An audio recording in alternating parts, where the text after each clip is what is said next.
Hello friends, நாம் இன்னைக்கு சிம்பிளான பட் யம்மியான ஒரு பிரியாணி ரெசிபி தான் பார்க்க போகிறோம்.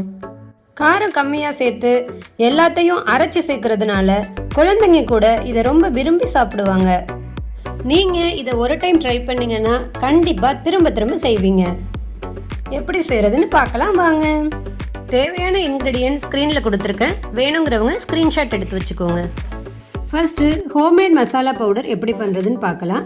இதுக்கு தேவையான பொருட்கள் மொத்தம் 8: ஏலக்காய், முந்திரி, லவங்கப்பட்டை, நட்சத்திர சோம்பு, பிரியாணி இலை, ஜாதிபத்திரி, கல்பாசி மற்றும் கிராம்பு.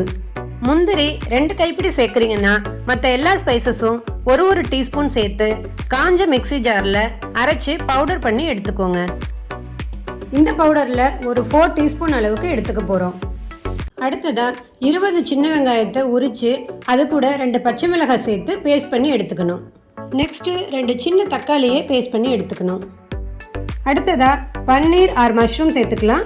உங்களுக்கு வெஜிடபிள் பிரியாணி செய்யணுன்னா உங்களுக்கு பிடிச்ச வெஜிடபிள்ஸ் கூட ஆட் பண்ணிக்கலாம். Like carrot, beans, cauliflower, broccoli, பச்சை பட்டாணி, இந்த மாதிரி ஏதாவது இன்க்ரீடியன்ட் ஆட் பண்ணி கூட செய்யலாம்.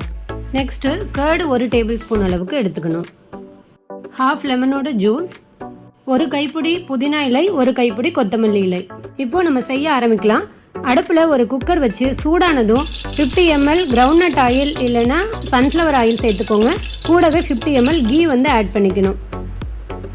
ஆயில் சூடானதும் அடுப்பை சிம்மில் வச்சுட்டு நம்ம அரைச்சி வச்ச மசாலாவை சேர்த்து நல்லா கிளறணும். 2 minutes ஆகுது இந்த மசாலா நல்லா அந்த எண்ணெயிலே வேகணும். அப்போ தான் உங்களுக்கு கசப்புத்தன்மை இருக்காது. அடுத்ததாக நம்ம அரைச்சி வச்ச ஆனியன் சில்லி பேஸ்ட் சேர்த்து பச்சை வாசம் போகிற வரைக்கும் எண்ணெயிலேயே நல்லா வதக்கணும். அடுப்பு சிம்லையே இருக்கட்டும். நல்லா எண்ணெய் பிரிஞ்சு வர வரைக்கும் வதக்கி எடுத்துக்கோங்க. நெக்ஸ்ட்டு தக்காளி பேஸ்ட்டை ஆட் பண்ணி நல்லா வதக்குங்க. புளிப்பு தேவையில்லைன்னா இந்த ஸ்டெப்பை இக்னோர் பண்ணிக்கலாம். நெக்ஸ்ட்டு இஞ்சி பூண்டு பேஸ்ட் சேர்த்து பச்சை வாசம் போகிற வரைக்கும் நல்லா வதக்கிக்கணும். அதுக்கப்புறம் புதினா கொத்தமல்லி சேர்த்து நல்லா சுருள வதக்கி எடுத்துக்கணும். நெக்ஸ்ட்டு லெமன் ஜூஸ் ஆட் பண்ணி நல்லா கிளறி விட்டுருங்க. அதுக்கப்புறம் எடுத்து வச்சிருக்க தயிரை ஆட் பண்ணி நல்லா கிளறி விட்டுருங்க. இது கூடவே 1 டீஸ்பூன் மஞ்சள் தூள், 1 டீஸ்பூன் மிளகாய் தூள், 2 டீஸ்பூன் கரம் மசாலா ஆட் பண்ணிக்கணும். காரத்துக்கு ஏற்ற மாதிரி மிளகாய் தூள் அதிகமாக வேணாலும் போட்டுக்கலாம்.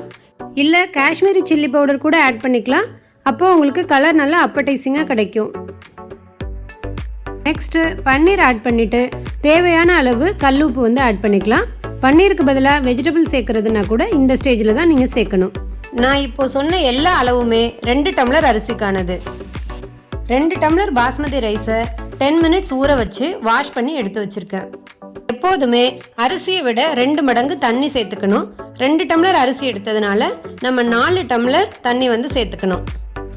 ஒவ்வொரு மசாலாவும் அரைக்கும் போது மிக்சி ஜாரை வாஷ் பண்ணி அந்த தண்ணியை எடுத்து வச்சுருக்கேன். அந்த தண்ணியிலேருந்து 4 கிளாஸ் தண்ணியை நான் இப்போ ஆட் பண்ணிட்டேன். இப்போது இது நல்லா கொதிக்கணும். இந்த ஸ்டேஜில் உப்பு பார்த்துக்கோங்க. உப்பு கொஞ்சம் தூக்கலாக இருக்கணும். அப்போ தான் நீங்கள் அரிசி ஆட் பண்ணதுக்கப்புறம் உங்களுக்கு உப்பு கரெக்டாக இருக்கும். இப்போது நம்ம அரிசியை ஆட் பண்ணிக்கலாம். இது அப்படியே வேகட்டும். விசில் போடணும்னு அவசியம் இல்லை. நல்லா அரிசி வெந்து கொஞ்சம் தண்ணி சுண்டி வந்ததுக்கப்புறம் நம்ம தம் போட்டுக்கலாம். அப்போ தான் உங்களுக்கு பிரியாணி நல்லா பொலன்னு உதிரியாக டேஸ்ட்டாக கிடைக்கும். தம் போடுறதுக்கு ஒரு தோசைக்கல்ல 5 minutes ஹீட் பண்ணிவிட்டு அது மேலே அப்படியே குக்கரை தூக்கி வச்சு ஒரு தட்டு வச்சு மேலே வெயிட்டுக்காக கொஞ்சம் தண்ணி வச்சுருங்க. இப்போது அடுப்பை சிம் பண்ணி அப்படியே ஒரு 10 minutes விட்டுருங்க. 10 minutes கழித்து அடுப்பை ஆஃப் பண்ணிவிட்டு இந்த குக்கரை ஓப்பன் பண்ணி பார்த்தீங்கன்னா நல்ல உதிரியாக டேஸ்டான பிரியாணி ரெடி ஆகிடும். நீங்களும் ட்ரை பண்ணி பார்த்துட்டு உங்களோட ஃபீட்பேக்கை கமெண்ட்ஸில் சொல்லுங்கள். உங்களுக்கு இந்த வீடியோ பிடிச்சிருந்தா ஒரு லைக் பண்ணிவிட்டு உங்கள் ஃப்ரெண்ட்ஸ் கூடயும் ஷேர் பண்ணிக்கோங்க. அப்படியே நம்ம சேனலை சப்ஸ்கிரைப் பண்ணிவிட்டு பெல் ஐக்கானை கிளிக் பண்ணிக்கோங்க. தேங்க்யூ ஃபார் வாட்சிங்.